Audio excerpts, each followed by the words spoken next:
It was filled with the joy of battle. You're wrong. There's a killer inside you. You don't have to deny it. We were created to be that way. Created?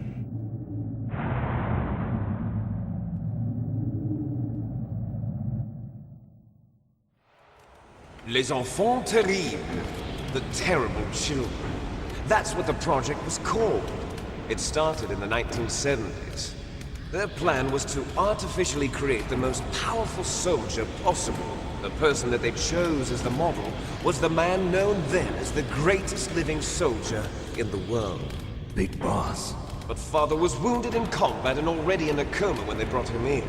So they created us from his cells, with a combination of 20th century analog cloning and the Super Baby method. Super Baby method. They fertilized an egg with one of Father's cells, and then let it divide into 8 clone babies. Then they transferred the clones to someone's uterus, and later intentionally aborted 6 of the fetuses to encourage strong fetal growth. You and I were originally octuplets. Octuplets? Yes. The other 6 of our brothers were sacrificed to make us. We were accomplices in murder before the day we were even born. So it was you and I, 2 fertilized eggs with exactly the same DNA. But they weren't finished yet. They used me as a guinea pig to create a phenotype in which all of the dominant genes were expressed to create you. I got all of the recessive genes. You took everything from me before I was even born. But you and I aren't his only children. What? The Genome Soldiers. They too are his progeny, carrying on his genetic legacy. But they're different. They're digital. With the completion of the Human Genome Project, the mysteries of humanity were laid bare. Thanks to Father's DNA, they were able to identify more than 60 soldier genes responsible for everything from strategic thinking to the proverbial killer instinct. Those soldier genes were transplanted into the members of the next generation Special Forces. That's how they became the Genome Soldiers. That's right. The Genome Soldiers that you've been killing are our brothers with the same genes as ours. The Genome Soldiers? That's right. They are our brothers, created artificially through the alignment of nucleotides to mimic our father's genes. They too are the product of numerous sacrifices. Sacrifices? Human experiments! 1991, the Gulf War. The military secretly injected soldiers with the soldier genes. The Gulf War syndrome that hundreds of thousands of returning soldiers complained about was a side effect of it. Ha! Everyone knows that the Gulf War syndrome was caused by exposure to depleted uranium used in the anti-tank rounds. That was just a cover story issued by the Pentagon. First they tried to say it was post-traumatic stress disorder, then chemical or biological weapons. The poison gas detection units and the anti-sarin injections, they were all just a cover-up of the secret genetic experiments. So then, the so-called Gulf War babies that have been reported by Gulf War veterans are... Yes. They too are our brothers and sisters. So the Genome Soldiers mean that the experiments were a success? Success? Don't be a fool! They're a complete failure! We are on the verge of extinction. What? Have you ever heard of the asymmetry theory? Nature tends to favor asymmetry. Those species which have gone extinct all show signs of symmetry. The Genome Soldiers suffer from the same problem, signs of symmetry. So do I. As do you. That's right. We are all on the verge of death at the genetic level. We don't know when or what type of disease will occur. That's why we need the old man's genetic information. You want Big Boss's DNA so you can save your family? It's very touching. In nature, family members don't mate with each other, and yet they help each other to survive. Do you know why? It increases the chance that their genes will be passed on to a new generation.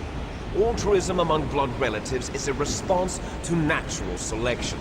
It's called the selfish gene theory. You're telling me that your genes are ordering you to save the Genome Soldiers? You can't fight your genes. It's fate. All living things are born for the sole purpose of passing on their parents' genes. That's why I'll follow what my genes tell me. And then I'm going to go beyond, in order to break the curse of my heritage.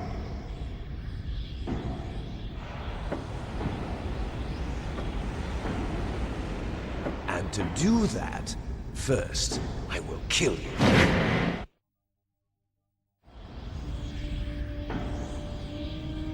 Look behind you! Meryl! Is she alive? I'm not sure. She was alive a few hours ago. Poor girl kept calling your name. Meryl. Stupid woman. Falling in love with a man who doesn't even have a name. I have a name. No! We have no past, no future, and even if we did, it wouldn't be truly ours.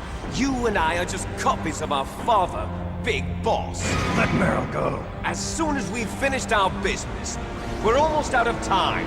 You're talking about Fox Die. No. It seems now that the Pentagon knows that Metal Gear is destroyed. They've arrived at a decision. They won't even need a PTA. If you want the details, why don't you ask your precious Colonel Campbell? Colonel, can you hear me? Yes, I'm listening. What is the Pentagon trying to do? Colonel, answer me. The Secretary of Defense has taken over active control of this operation. He's on his way there by AWACS. What for? To bomb the place. What? Not only that, B-2 bombers just lifted off from Galena Air Force Base.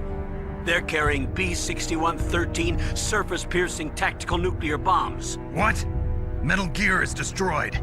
Tell the Secretary of Defense. The Secretary of Defense heard that Naomi double-crossed us, and he's worried about Fox Die. Now that there's no more danger of a nuclear strike from Metal Gear, he's going to do whatever's necessary to cover up the truth of what really happened here. He's going to drop a nuclear bomb to vaporize all the evidence along with anyone who knows anything. Don't worry, Snake. I'll stop the nuclear strike. How?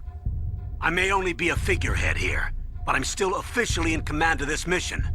If I issue an order to delay the strike, it'll confuse the chain of command and at least buy you some time. It'll give you a chance to escape. But, Colonel, if you do that... It's okay, Snake. The truth is, Foxhound was already the subject of an undercover investigation.